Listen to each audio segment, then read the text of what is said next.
برکات کے حصول کے لیے اور رحمات پانے کے لیے طویل مسافتیں طے کر کے حرمین طیبین حاضر ہوتے ہیں،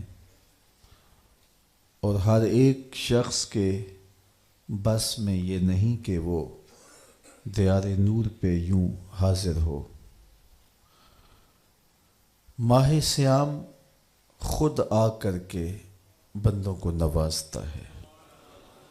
کعبۃ اللہ کی مثال کنویں کی ہے کہ پیاسے کو چل کے جانا پڑتا ہے۔ ماہ صیام رمضان المبارک کی مثال بادل کی ہے جو خود آ کے برستا ہے، غرباء کو، مساکین کو، امراء کو، سب کو برابر فیض دیتا ہے۔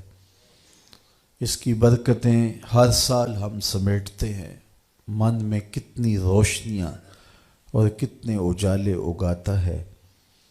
آج پھر یہ مہینہ ہمیں زندگی میں نصیب ہوا اور ہم اپنے آپ کو اور زیادہ خوش بخت سمجھتے ہیں کہ عمومی طور پہ اس ماہ انور کی صبحیں جو کہ اپنے دامن میں بہت سارا نور رکھتی ہیں، بہت ساروں کی سو کے نیند میں گزر جاتی ہیں، لیکن ہم کتنے خوش نصیب ہیں کہ ان لمحوں میں دین سیکھنے کے لیے مختلف جگہوں سے چل کر کے جمع ہوتے ہیں اور جذبوں کا ایک جہاں آباد ہوتا ہے۔ ابھی میں یہاں حال میں داخل ہوا تو جس طرح کشاں کشاں لوگ کھچے چلے آ رہے تھے، بچے بھی تھے، بوڑھے بھی تھے، تو دل کی اتھاہ گہرائیوں سے دعا نکلی کہ مالک ان کو ایک ایک قدم پہ خیر دینا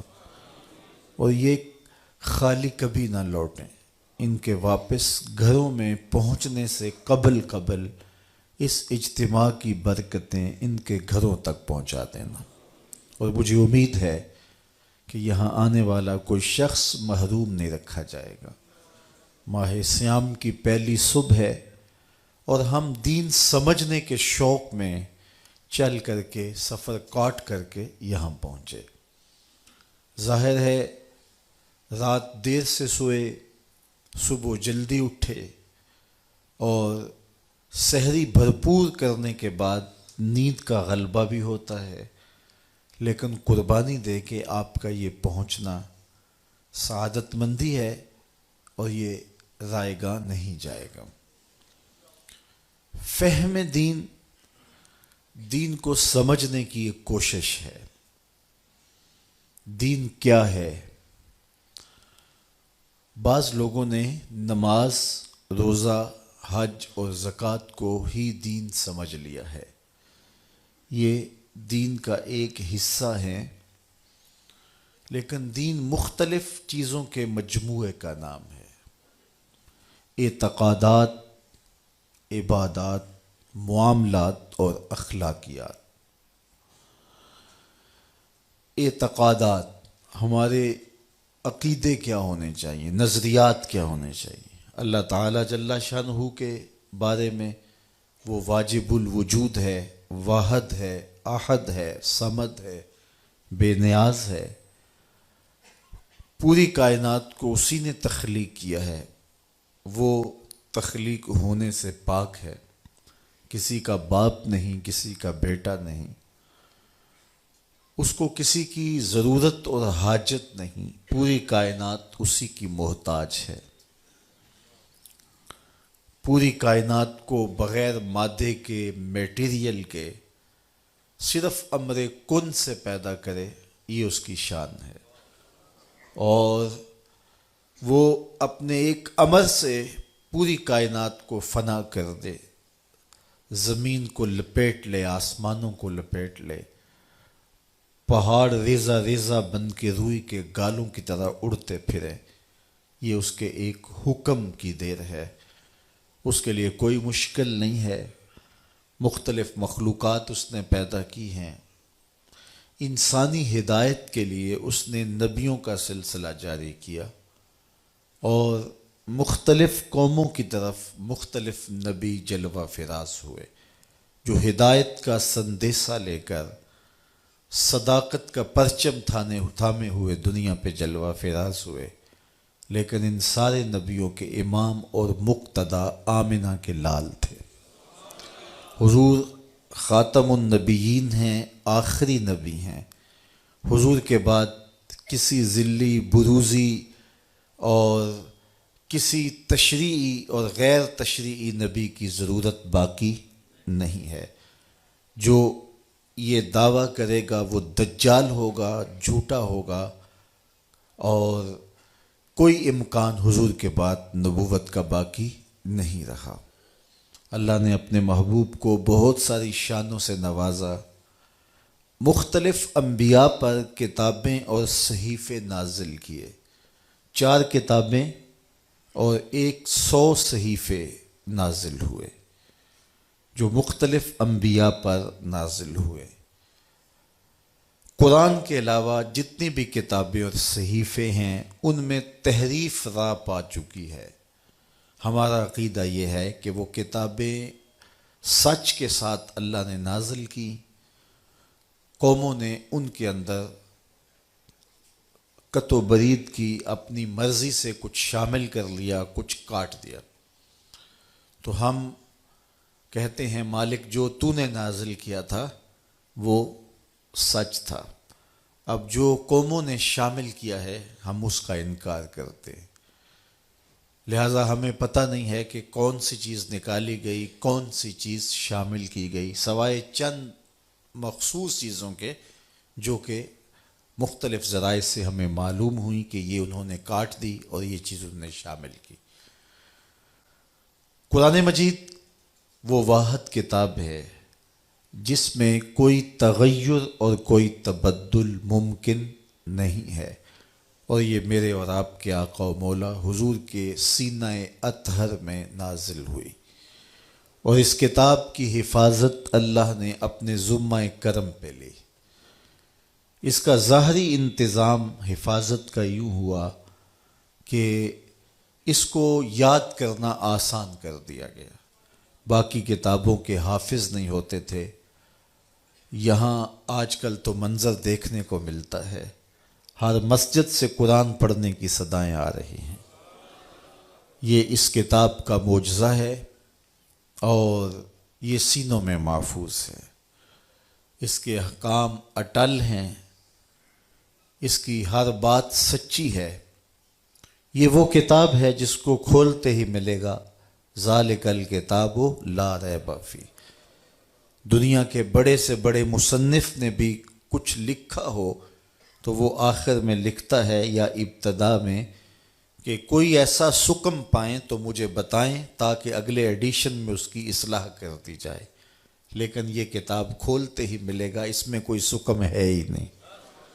اور یہ صرف کتاب اللہ قرآن مجید کا دعویٰ ہے، باقی دنیا کے بڑے بڑے مصنفین یہ دعویٰ نہیں کر سکتے۔ امام شافعی علیہ رحمہ نے ایک جز لکھا اور اپنے شاگرد کو کہا کہ اس کو میرے سامنے پڑھو، ہو سکتا ہے کوئی غلطی رہ گئی ہو تو میں اس سے آگاہ ہو جاؤں اور تصحیح ہو جائے۔ تو اس نے آپ کے سامنے اس کتاب کو پڑھا تو آپ کچھ غلطیوں پر متنبہ ہوئے اور اصلاح فرمائی۔ کہا پھر دوبارہ پڑھو، پھر دوبارہ پڑھا گیا تو پھر نئی غلطیوں پر متنبہ ہوئے اور اصلاح کی۔ پھر کہا پڑھو، تیسری مرتبہ پڑھا تو پھر سوچا کہ یہاں یہ لفظ ہوتا تو زیادہ بہتر تھا، اسے کاٹ کے اسے لگاؤ، یہاں یہ رکھو۔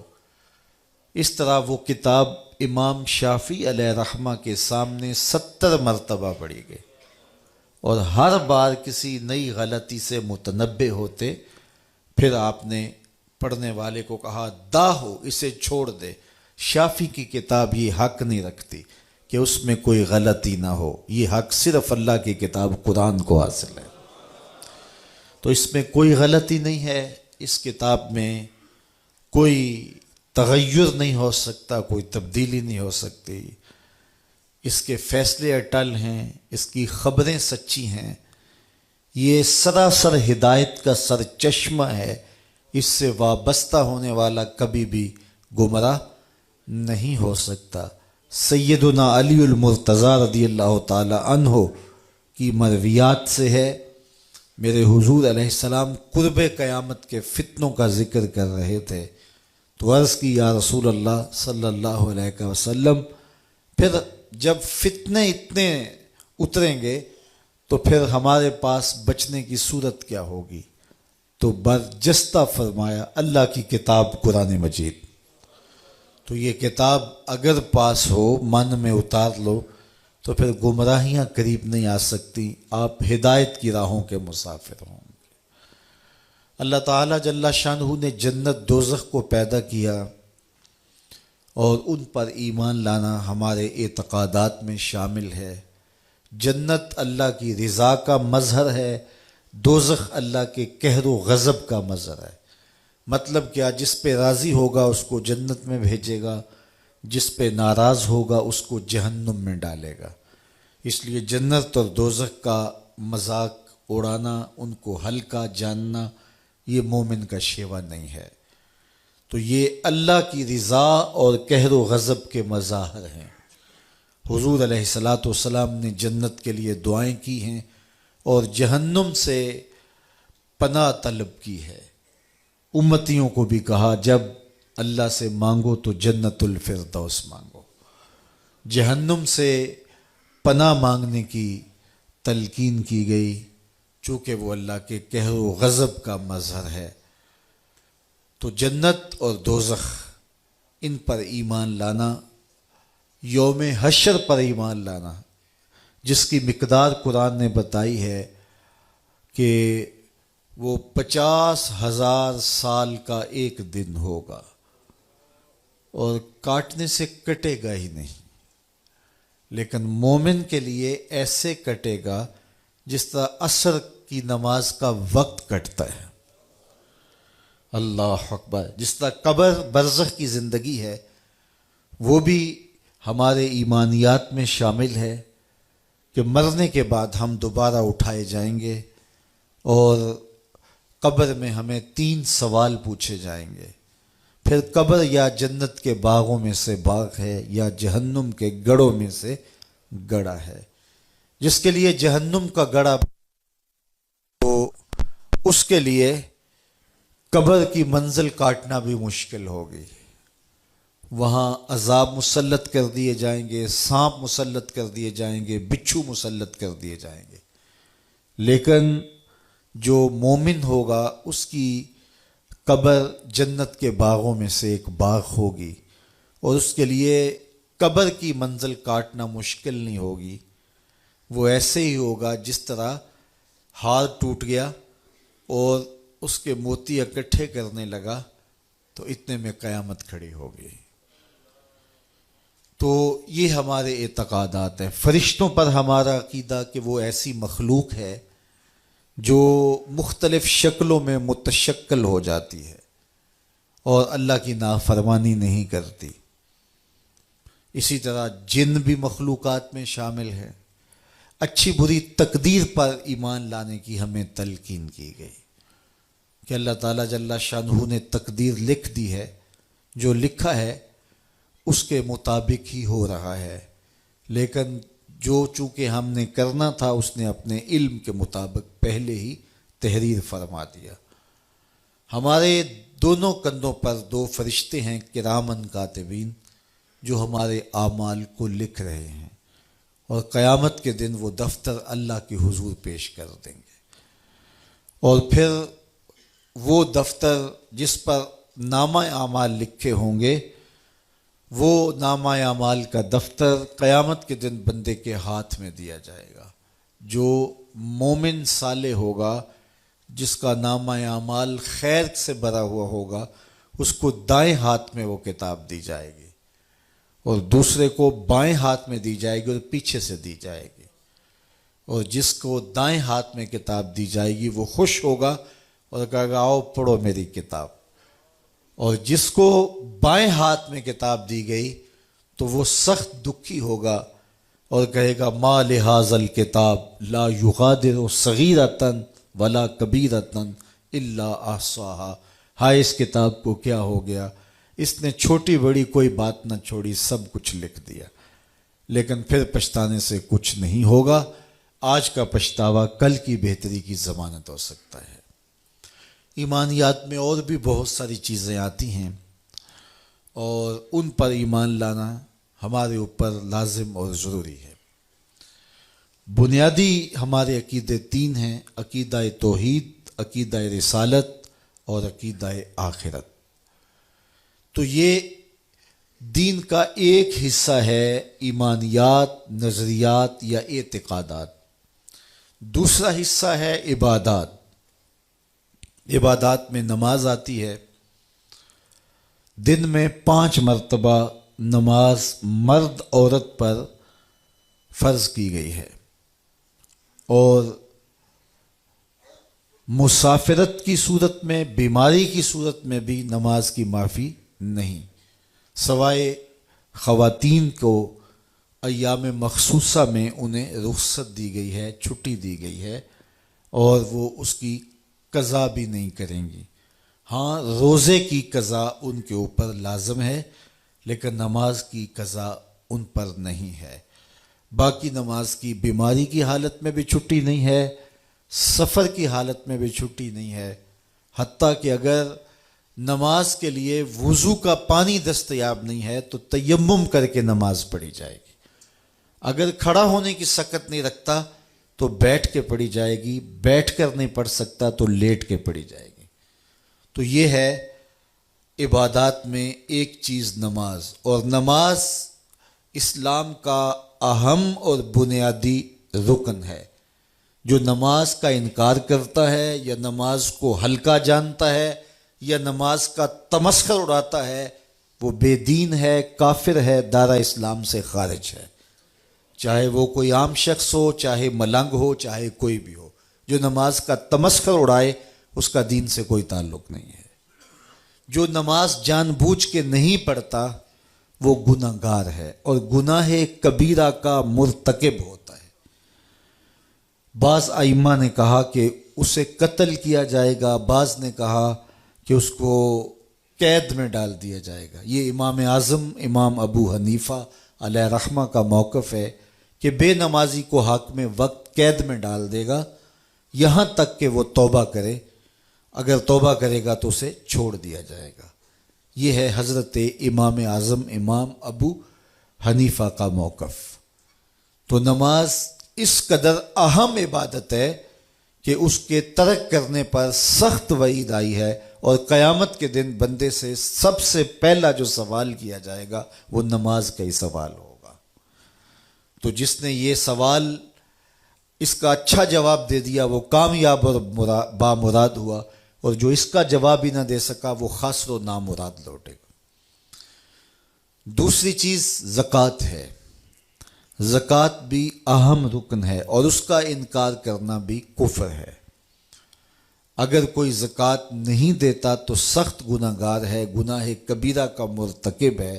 حاکم وقت کو یہ اختیار ہے کہ ان سے جبراً زکوٰۃ وصول کر لے۔ حضرت سیدنا صدیق اکبر رضی اللہ تعالی عنہ کے زمانے میں کچھ لوگوں نے زکوٰۃ دینے سے انکار کر دیا، تو حضرت سیدنا صدیق اکبر نے فرمایا کہ اگر وہ حضور کے زمانے میں کھجور کی ایک رسی بھی زکوٰۃ دیتے تھے، جب تک میں وصول نہیں کر لوں گا چین سے نہیں بیٹھوں گا، بلکہ آپ نے فرمایا لَقَاتَلْتُهُمْ عَلَىٰ مَنْعِهِ، میں اس کے روکنے پر ان سے جہاد کروں گا۔ اور زکوٰۃ نماز کے بعد دوسرا اہم دین کا رکن ہے، اور عبادات کے اندر دوسرے نمبر پہ آتا ہے۔ پھر اس کے بعد روزہ آتا ہے اور حج آتا ہے۔ روزہ زندگی میں استطاعت رکھنے والے پر، جو صحت رکھتا ہے، بالغ ہے اور عاقل ہے، اس پر ایام معدودات، گنے ہوئے دن 29 یا 30 روزے اس کے اوپر فرض ہیں۔ اور اگر وہ بیمار ہے تو بیماری کی 2 صورتیں ہیں: مستقل بیمار ہے، ٹھیک ہونے کا امکان ہی نہیں ہے، بیماری ایسی ہے، تو وہ روزے کا فدیہ دے گا، اور فدیہ وہی ہے جو صدقہ فطر ہے، تو روزے کا وہ فدیہ دے گا۔ اور اگر بیماری ایسی ہے کہ عارضی ہے ٹھیک ہو جائے گی تو پھر صدقہ فطر نہیں ہے، وہ روزوں کی قضا کرے گا۔ تو روزے اگر کسی نے ترک کر دیے ماہ رمضان میں، بعد میں ساری زندگی بھی قضا کرے تو اس کا بدل نہیں ہو سکتے، اس لیے روزے ترک نہیں کرنے چاہیے۔ سفر میں اجازت دی گئی ہے تو وہ دیگر ایام میں اس کی قضا کی جا سکتی ہے۔ اسی طرح حج ہے، حج زندگی میں ایک مرتبہ فرض کیا گیا ہے صاحب استطاعت پر۔ عورت محرم کے ساتھ حج کرے گی، اگر محرم نہیں ہے اور عورت استطاعت رکھتی ہے، اس کے پاس مال کی فراوانی ہے لیکن محرم اس کے پاس نہیں ہے۔ محرم اس شخص کو کہتے ہیں جس کے ساتھ ابدی نکاح نہ ہو سکتا ہو، جس طرح بھائی ہے، باپ ہے، اور جو ہے وہ بھانجا ہے، بھتیجا ہے، تو شوہر بھی جو ہے اس سے نکاح ہو چکا ہے اور وہ نکاح کی وجہ سے محرم ہوا ہے، بیٹا ہے، تو یہ محارم ہیں۔ تو محرم کے بغیر اگر عورت حج کرے گی یا عمرے کے لیے جائے گی، جس طرح آج کل کسی اور کے ساتھ بھیج دیا جاتا ہے، تو یہ سفر معصیت ہے، گناہ کا سفر ہے۔ عورت کے لیے جائز نہیں ہے کہ وہ مرد کے بغیر اپنے شوہر، بھائی، بیٹے، بھانجے، بھتیجے یا باپ کے بغیر وہ 92 کلومیٹر 3 فرلانگ سے زیادہ کا سفر کرے۔ اگر کرے گی تو مجرم ہوگی، اسی لیے اس کو عمرے پر بھی جانے کی اجازت نہیں، حج پر بھی جانے کی اجازت نہیں صاحب استطاعت ہونے کے باوجود۔ تو پھر اس کو بازار جانے کی اجازت کیسے ہوگی؟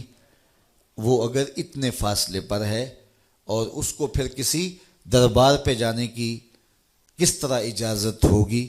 اعلیٰ حضرت علیہ رحمہ سے سوال ہوا تو آپ نے ایک بزرگ کا حوالہ دے کے فرمایا کہ ان سے جب یہ پوچھا گیا تو وہ فرمانے لگے، تم یہ مجھے پوچھتے ہو کہ اس کا جانا جائز ہے یا نہیں، مجھ سے یہ پوچھو ان پہ لعنتیں کتنی برستی ہیں۔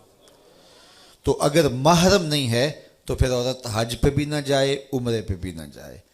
تو عورت کہتی ہے کہ میرا جی چاہتا ہے کہ میں روضہ رسول دیکھوں، میرا جی چاہتا ہے کہ میں کعبۃ اللہ کے نظارے کروں، اور میرے پاس محرم نہیں ہے اور آپ مجھے روک رہے ہیں۔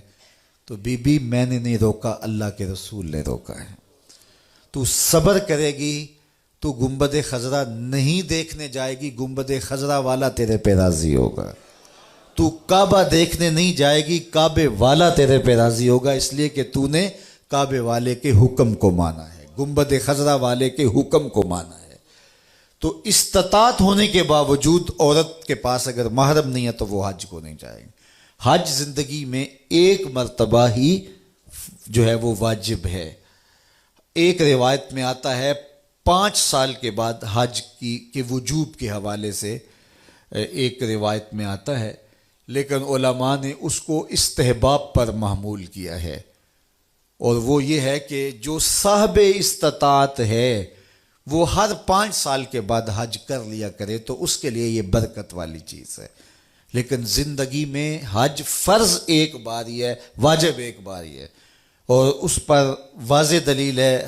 آقا کریم نے جب فرمایا لوگوں تمہارے اوپر حج فرض ہے، تو حضرت اقرع بن حابس رضی اللہ تعالیٰ عنہ کھڑے ہوئے اور عرض کی افی کل عامن، حضور ہر سال واجب ہے۔ حضور خاموش رہے، پھر کہا لوگوں حج پہ جایا کرو، تمہارے اوپر حج واجب ہے۔ تو انہوں نے پھر کہا حضور ہر سال واجب ہے، حضور پھر خاموش رہے۔ تو تیسری مرتبہ جب پھر فرمایا تو انہوں نے پھر یہ بات کہی، تو پھر حضور نے وقفہ سکوت کو توڑتے ہوئے فرمایا تم سے پچھلی امتیں نبیوں پر کثرت سوالات کی وجہ سے ہلاک کر دی گئیں، زیادہ سوال نہ کیا کرو۔ لو قلت نعم لوجبت، اگر میری زبان سے ہاں نکل جاتی تو واجب بھی ہو جاتا۔ اس سے یہ بھی بات سمجھ میں آئی، وہ زبان جس کو سب کن کی کنجی کہیں، اس کی نافذ حکومت پہ لاکھوں سلام۔ حضور جو کہہ دے وہ دین ہوتا ہے۔ تو حج زندگی میں ایک مرتبہ واجب ہے۔ تو یہ عبادات ہیں۔ اسی طرح نوافل ہیں، نماز جنازہ ہے، اس کے آگے پھر احکامات ہیں۔ نماز جنازہ فرض عین نہیں ہے، وہ فرض کفایہ ہے۔ نمازیں فرض عین ہیں، اور جنازہ فرض کفایہ ہے، اور اس کے بعد دیگر کچھ عبادات ہیں۔ تو یہ دوسرا حصہ ہے دین کا۔ تیسرا حصہ دین کا معاملات ہیں۔ معاملات کے اندر ازدواجی زندگی ہے، نکاح ہے، طلاق ہے، خلا کے مسائل ہیں، اسی طرح کاروبار ہے، بیع و شراء ہے، اس کی شرائط ہیں، کاروباری شخص کے لیے ان کا سیکھنا ضروری ہے تاکہ وہ ان اصولوں کے ساتھ تجارت کر سکے۔ اسی طرح دیگر احکام ہیں، وہ سارے وراثت کے مسائل اس کے اندر آتے ہیں، اور بہت سارے مسائل آتے ہیں، تو یہ بھی دین کا ایک حصہ ہے۔ چوتھی چیز اخلاقیات ہیں، ہمارے رویے ہیں، ہمارے انداز ہائے زندگی ہیں۔ ہم نے ہمسائے کے ساتھ رویہ کیا رکھنا ہے، ہم نے ماں باپ کے آداب کی رعایت کیسے کرنی ہے، ہم نے بچوں کی تربیت کیسے کرنی ہے، ہم نے بولنا ہے تو ہمارا انداز تکلم کیا ہونا چاہیے، جھوٹ نہیں بولیں گے، چغلی نہیں کریں گے، غیبت نہیں کریں گے، کسی کا دل نہیں دکھائیں گے، اذیت نہیں پہنچائیں گے، کسی کے پرائیویٹ معاملات کے اندر دخل اندازی نہیں کریں گے۔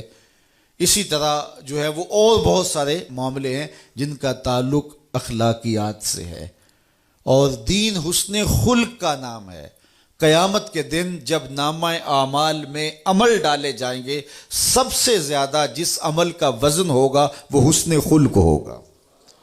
تو لوگوں کے ساتھ مسکرا کے ملیں، لوگوں کے ساتھ محبت سے پیش آئیں، لوگوں کے ساتھ جو وعدہ کیا ہے اس کو پورا کریں، جو لوگوں کے ساتھ عہد کیا ہے اس کی پاسداری کریں، اور حسن سلوک کے ساتھ پیش آئیں۔ تو بعض اوقات ہم صرف جو ہے وہ نماز روزے کو دین سمجھتے ہیں، تو یہ سب کچھ سیکھنا چاہیے۔ اگر سڑک پر اشارہ لگا ہے رکنے کا تو وہاں سے کراس کر جانا، اور جہاں سٹاپ نہ کرنے کا کہا گیا ہے وہاں گاڑی پارک کر لینا، یہ بھی ہمارے اخلاقیات میں آتا ہے۔ اگرچہ یہ انتظامی امور ہوتے ہیں اور یہ حکومت وقت نے یا مقامی جو ہے وہ لوکل گورنمنٹ نے بنائے ہوئے ہوتے ہیں، لیکن ہمارا دین ہمیں انہیں بھی فالو کرنے کی تلقین کرتا ہے۔ لیکن چونکہ عمومی طور پہ ممبر و محراب سے جب فہم دین کی بات ہوتی ہے تو اس وقت صرف نماز، روزہ، حج، زکوٰۃ اور دیگر مسائل شریعہ اور دینیہ پر ہی بات ہوتی ہے، جبکہ میں نے عرض کیا کہ دین مختلف چیزوں کے مجموعے کا نام ہے۔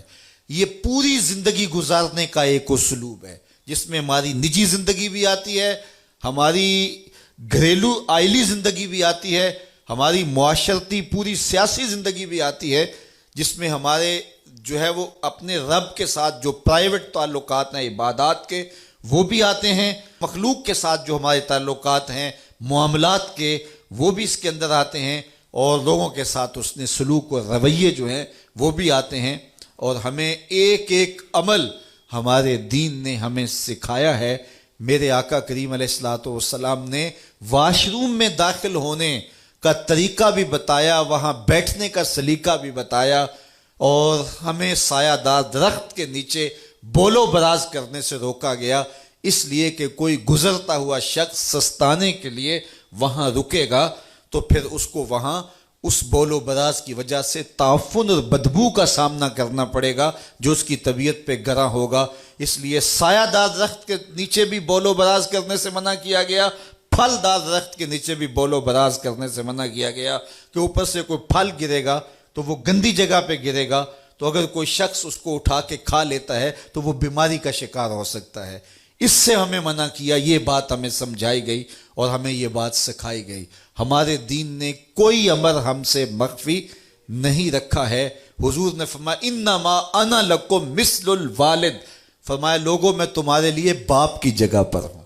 جس طرح باپ اپنے بچے کو چھوٹی چھوٹی باتیں بھی سکھاتا ہے اور بڑی بڑی باتیں بھی سکھاتا ہے، آمنہ کے لال نے ہم سے کوئی شے کائنات کی مخفی نہیں رکھی، اپنی امت کو ہر شے سکھا کے گئے۔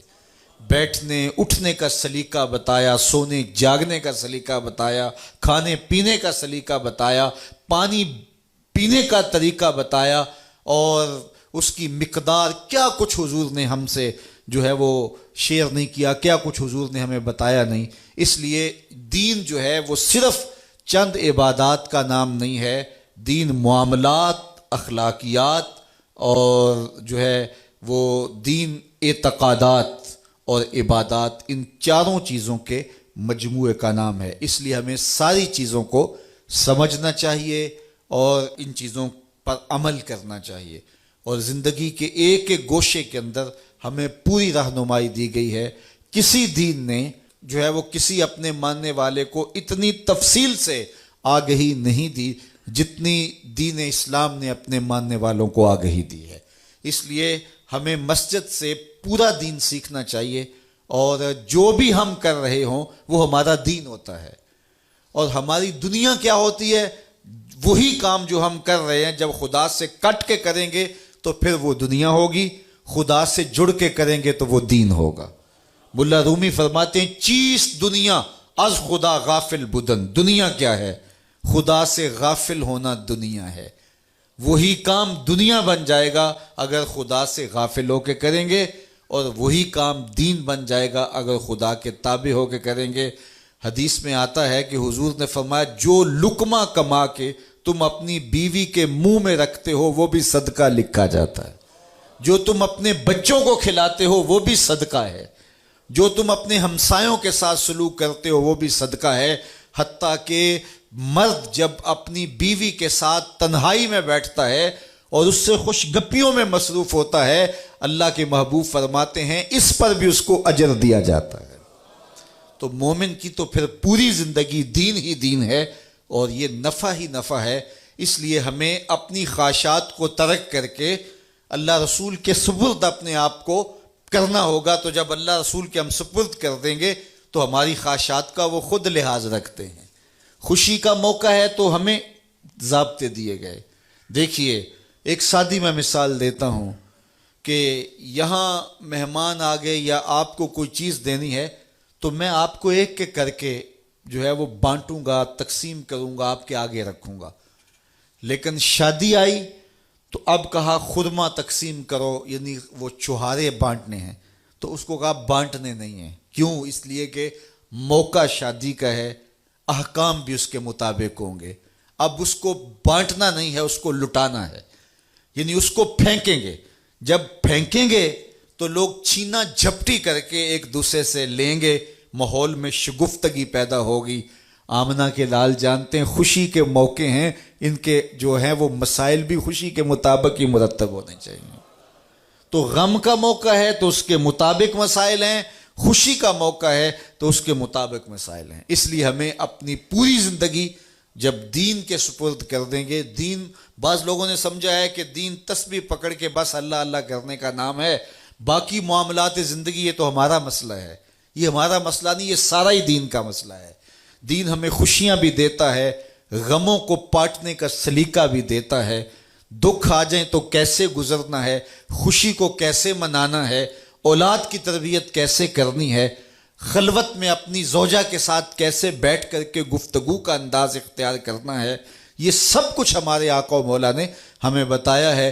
ام المومنین سیدہ عائشہ رضی اللہ تعالیٰ عنہ فرماتی ہیں کہ میں آب خورے میں پانی لے رہی تھی کہ حضور گھر تشریف لائے، مجھے دور سے کہا عائشہ تھوڑا سا پانی میرے لیے بھی چھوڑنا، تو میں نے پانی چھوڑ دیا، حضور نے میرے ہاتھ سے پیالہ لیا، پانی پینے لگے تو پھر رک گئے، اور پھر مجھے مخاطبہ کرتے ہوئے کہا عائشہ بتانا تم نے ہونٹ کہاں لگائے تھے، میں وہاں ہونٹ رکھ کے پانی پینا چاہتا ہوں، مجھے بتاؤ اگر حضور کی یہ سنت ہم اختیار کر لیں تو گھر جنت کا ٹکڑا نہیں بن جائے گا؟ تو ایک ایک عمل ہمارے سامنے حضور کی شریعت کا، حضور کا دیا ہوا ہمارے سامنے موجود ہے۔ تو یہ الگ الگ ان تمام موضوعات پر تفصیلی بحث اور گفتگو ہو سکتی ہے، لیکن آج کی نشست میں یہ فکر کم از کم ہمیں سمجھ لینی چاہیے کہ مخصوص عبادات کا نام ہی دین نہیں ہے، بلکہ دین اخلاقیات کا نام ہے، دین معاملات کا نام ہے، دین جو ہے وہ عبادات کا نام ہے، اور ہمارے عقائد کا نام ہے، اور عقائد کی چھاپ ہوتی ہے ہمارے اعمال پر۔ اس لیے عقائد کو بنیاد بنایا گیا ہے، اس کے بعد پھر عبادات اور دیگر معاملات آتے ہیں۔ ہمیں اپنی زندگی کے ہر شعبے میں اور زندگی کے ہر معاملے میں شریعت بیضا کے مطابق اپنی زندگی کے معاملات مرتب کر کے آگے بڑھنا چاہیے۔ زندگی میں ایک بار پھر ماہ صیام کی برکتیں نصیب ہو رہی ہیں۔ آج ہمیں ماہ رمضان کی پہلی صبح کا منظر دیکھنا نصیب ہوا۔ یہ سعادت ہمارے حصے میں لکھی تھی، زندگی میں ایک بار پھر نصیب ہوئی۔ یہ مہینہ اپنے دامن میں برکتیں، رحمتیں لیے ہوئے جلوہ فراز ہوا ہے۔ اللہ اس مہمان مہینے کی تعظیم و قدر کی توفیق عطا فرمائے۔ بہت سارے لوگ برکات کے حصول کے لیے اور رحمات پانے کے لیے طویل مسافتیں طے کر کے حرمین طیبین حاضر ہوتے ہیں، اور ہر ایک شخص کے بس میں یہ نہیں کہ وہ دیار نور پہ یوں حاضر ہو۔ ماہ صیام خود آ کر کے بندوں کو نوازتا ہے۔ کعبۃ اللہ کی مثال کنویں کی ہے کہ پیاسے کو چل کے جانا پڑتا ہے۔ ماہ صیام رمضان المبارک کی مثال بادل کی ہے جو خود آ کے برستا ہے،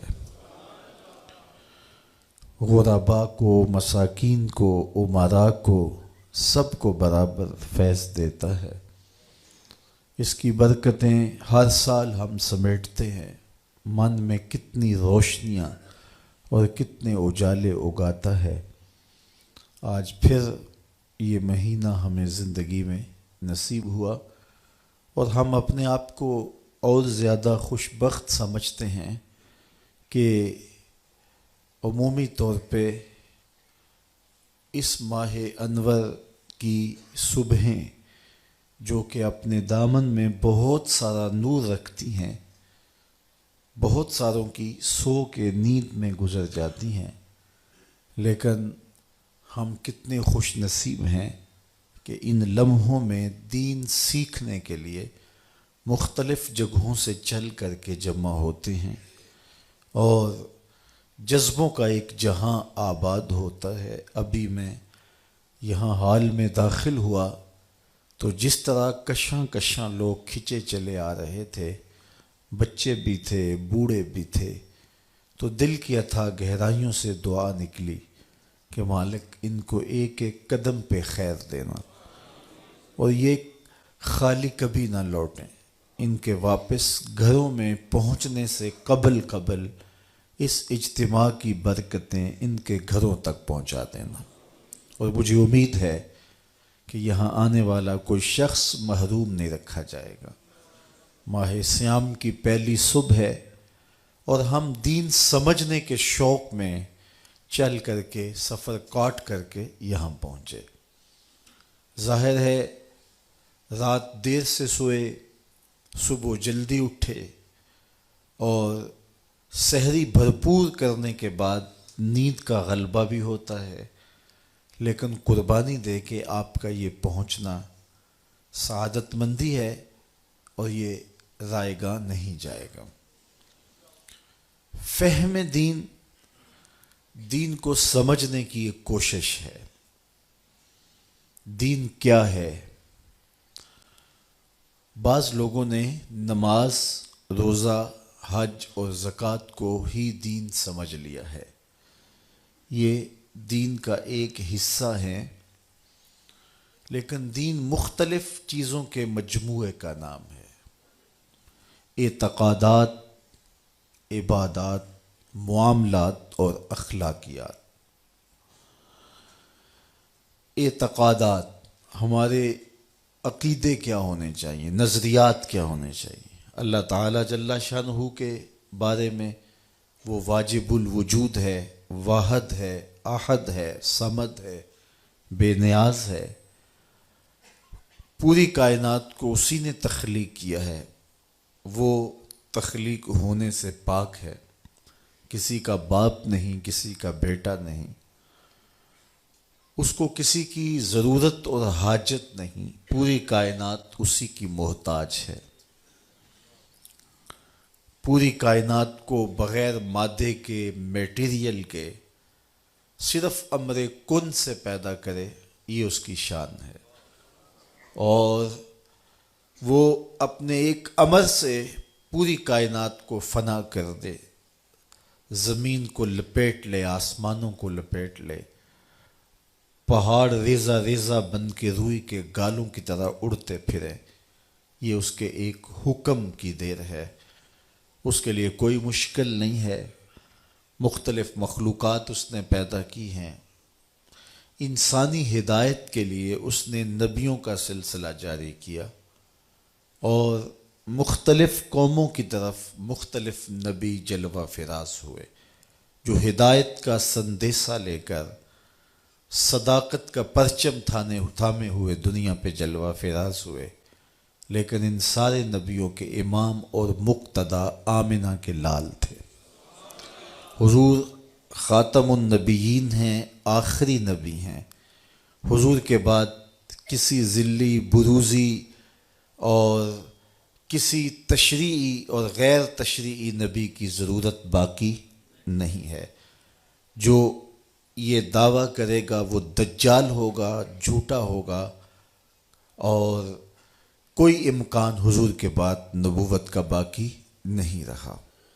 اللہ نے اپنے محبوب کو بہت ساری شانوں سے نوازا، مختلف انبیاء پر کتابیں اور صحیفے نازل کیے، 4 کتابیں اور 100 صحیفے نازل ہوئے جو مختلف انبیاء پر نازل ہوئے۔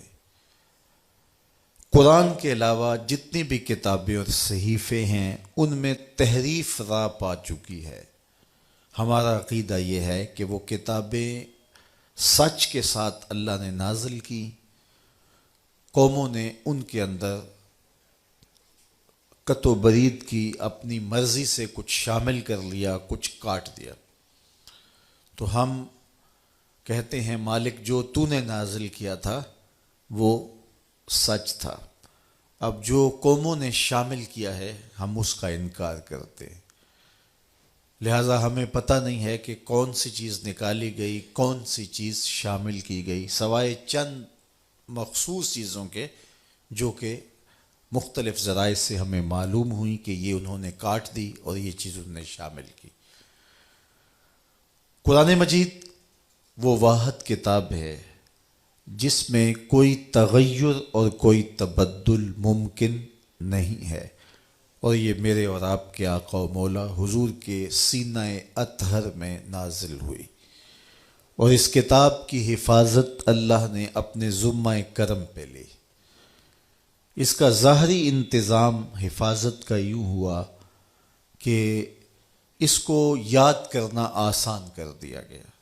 باقی کتابوں کے حافظ نہیں ہوتے تھے، یہاں آج کل تو منظر دیکھنے کو ملتا ہے، ہر مسجد سے قرآن پڑھنے کی صدائیں آ رہی ہیں۔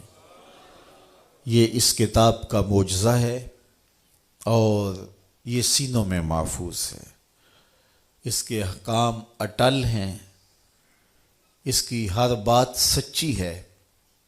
یہ وہ کتاب ہے جس کو کھولتے ہی ملے گا ذالک الکتاب لا ریب فیہ۔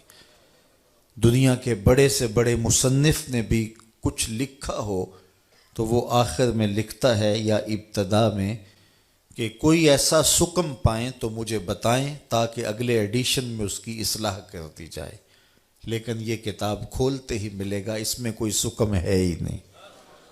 اور یہ صرف کتاب اللہ قرآن مجید کا دعویٰ ہے، باقی دنیا کے بڑے بڑے مصنفین یہ دعویٰ نہیں کر سکتے۔ امام شافعی علیہ رحمہ نے ایک جز لکھا اور اپنے شاگرد کو کہا کہ اس کو میرے سامنے پڑھو، ہو سکتا ہے کوئی غلطی رہ گئی ہو تو میں اس سے آگاہ ہو جاؤں اور تصحیح ہو جائے۔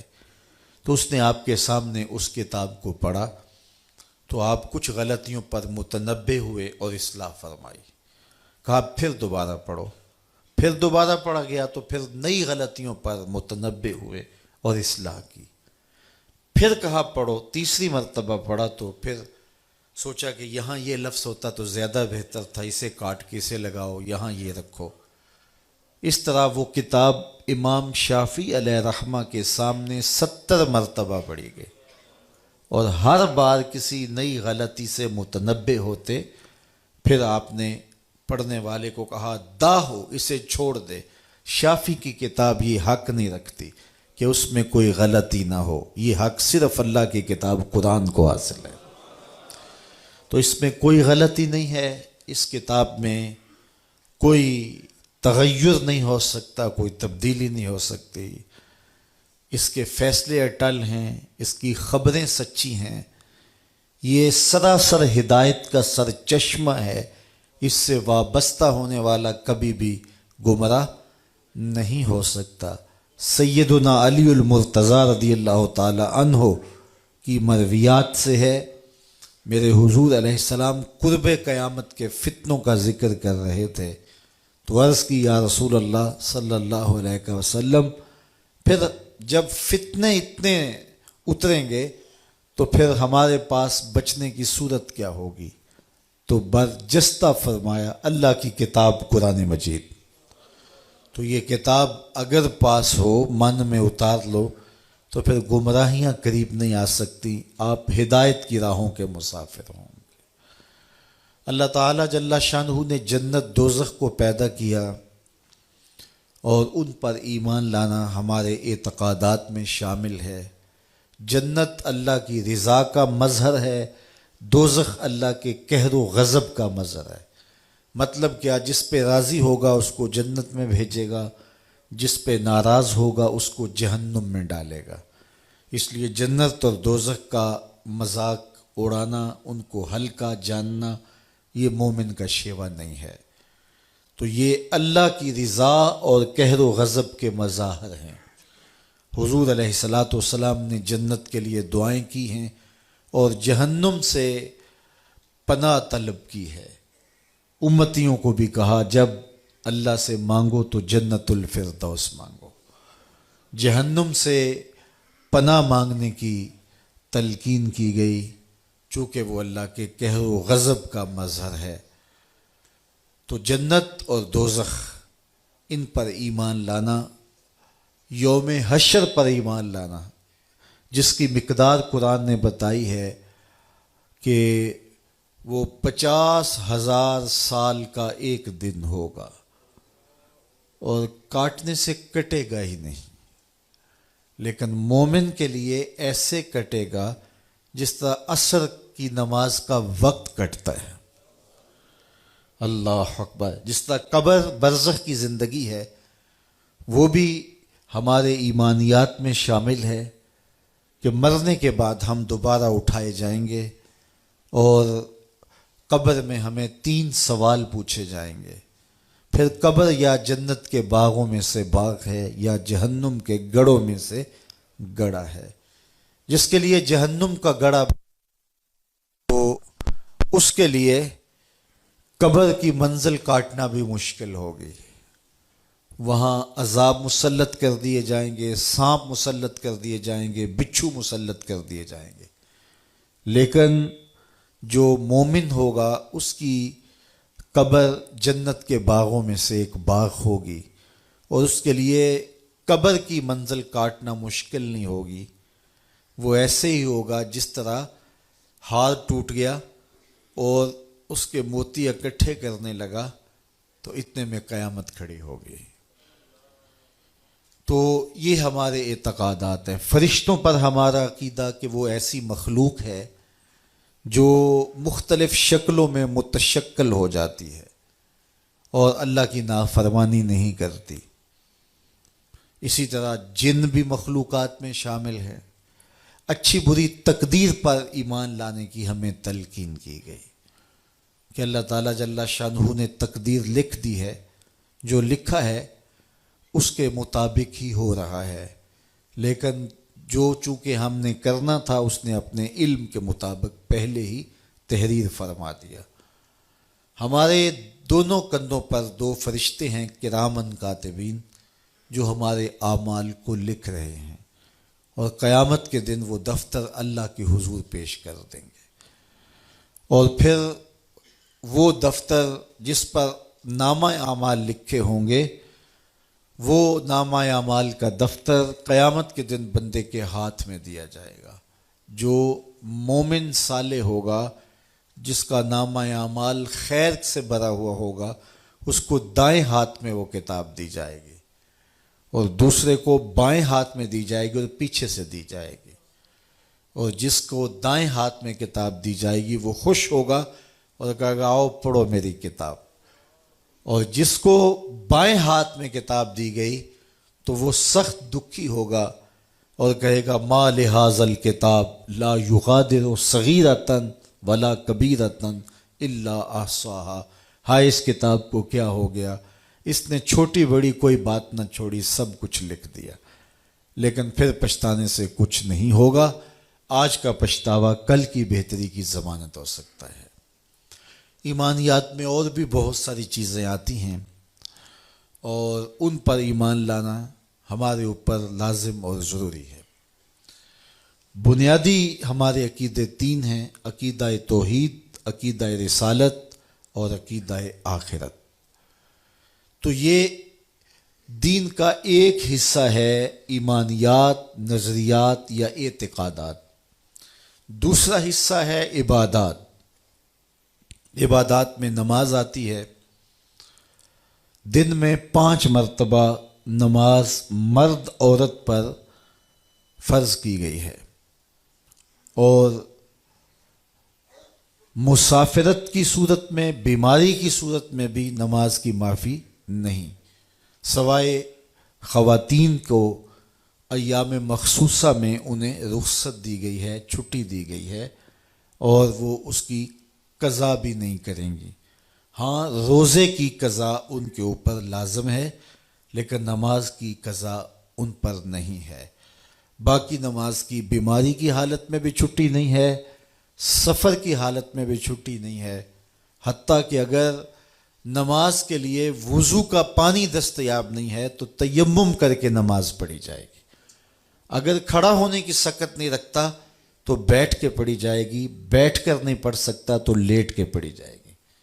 تو یہ ہے عبادات میں ایک چیز نماز، اور نماز اسلام کا اہم اور بنیادی رکن ہے۔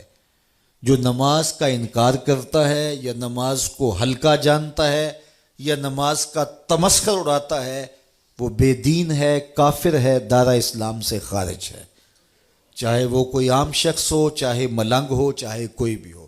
جو نماز کا تمسخر اڑائے اس کا دین سے کوئی تعلق نہیں ہے۔ جو نماز جان بوجھ کے نہیں پڑھتا وہ گناہ گار ہے، اور گناہ کبیرہ کا مرتکب ہوتا ہے۔ بعض ائمہ نے کہا کہ اسے قتل کیا جائے گا، بعض نے کہا کہ اس کو قید میں ڈال دیا جائے گا۔ یہ امام اعظم امام ابو حنیفہ علیہ رحمہ کا موقف ہے کہ بے نمازی کو حاکم وقت قید میں ڈال دے گا یہاں تک کہ وہ توبہ کرے، اگر توبہ کرے گا تو اسے چھوڑ دیا جائے گا۔ یہ ہے حضرت امام اعظم امام ابو حنیفہ کا موقف۔ تو نماز اس قدر اہم عبادت ہے کہ اس کے ترک کرنے پر سخت وعید آئی ہے، اور قیامت کے دن بندے سے سب سے پہلا جو سوال کیا جائے گا وہ نماز کا ہی سوال ہوگا۔ تو جس نے یہ سوال اس کا اچھا جواب دے دیا وہ کامیاب اور بامراد ہوا، اور جو اس کا جواب ہی نہ دے سکا وہ خاسر و نامراد لوٹے گا۔ دوسری چیز زکوٰۃ ہے۔ زکوٰۃ بھی اہم رکن ہے، اور اس کا انکار کرنا بھی کفر ہے۔ اگر کوئی زکوٰۃ نہیں دیتا تو سخت گناہ گار ہے، گناہ کبیرہ کا مرتکب ہے۔ حاکم وقت کو یہ اختیار ہے کہ ان سے جبراً زکوٰۃ وصول کر لے۔ حضرت سیدنا صدیق اکبر رضی اللہ تعالی عنہ کے زمانے میں کچھ لوگوں نے زکوٰۃ دینے سے انکار کر دیا، تو حضرت سیدنا صدیق اکبر نے فرمایا کہ اگر وہ حضور کے زمانے میں کھجور کی ایک رسی بھی زکوٰۃ دیتے تھے، جب تک میں وصول نہیں کر لوں گا چین سے نہیں بیٹھوں گا۔ بلکہ آپ نے فرمایا لَقَاتَلْتُهُمْ عَلَىٰ مَنْعِهِ، میں اس کے روکنے پر ان سے جہاد کروں گا۔ اور زکوٰۃ نماز کے بعد دوسرا اہم دین کا رکن ہے اور عبادات کے اندر دوسرے نمبر پہ آتا ہے۔ پھر اس کے بعد روزہ آتا ہے اور حج آتا ہے۔ روزہ زندگی میں استطاعت رکھنے والے پر، جو صحت رکھتا ہے، بالغ ہے اور عاقل ہے، اس پر ایام معدودات، گنے ہوئے دن، 29 یا 30 روزے اس کے اوپر فرض ہیں۔ اور اگر وہ بیمار ہے تو بیماری کی 2 صورتیں ہیں۔ مستقل بیمار ہے، ٹھیک ہونے کا امکان ہی نہیں ہے، بیماری ایسی ہے، تو وہ روزے کا فدیہ دے گا، اور فدیہ وہی ہے جو صدقہ فطر ہے، تو روزے کا وہ فدیہ دے گا۔ اور اگر بیماری ایسی ہے کہ عارضی ہے، ٹھیک ہو جائے گی، تو پھر صدقہ فطر نہیں ہے، وہ روزوں کی قضا کرے گا۔ تو روزے اگر کسی نے ترک کر دیے ماہ رمضان میں، بعد میں ساری زندگی بھی قضا کرے تو اس کا بدل نہیں ہو سکتے، اس لیے روزے ترک نہیں کرنے چاہیے۔ سفر میں اجازت دی گئی ہے تو وہ دیگر ایام میں اس کی قضا کی جا سکتی ہے۔ اسی طرح حج ہے، حج زندگی میں ایک مرتبہ فرض کیا گیا ہے صاحب استطاعت پر۔ عورت محرم کے ساتھ حج کرے گی، اگر محرم نہیں ہے اور عورت استطاعت رکھتی ہے، اس کے پاس مال کی فراوانی ہے لیکن محرم اس کے پاس نہیں ہے۔ محرم اس شخص کو کہتے ہیں جس کے ساتھ ابدی نکاح نہ ہو سکتا ہو، جس طرح بھائی ہے، باپ ہے، اور جو ہے وہ بھانجا ہے، بھتیجا ہے، تو شوہر بھی جو ہے اس سے نکاح ہو چکا ہے اور وہ نکاح کی وجہ سے محرم ہوا ہے، بیٹا ہے، تو یہ محارم ہیں۔ تو محرم کے بغیر اگر عورت حج کرے گی یا عمرے کے لیے جائے گی، جس طرح آج کل کسی اور کے ساتھ بھیج دیا جاتا ہے، تو یہ سفر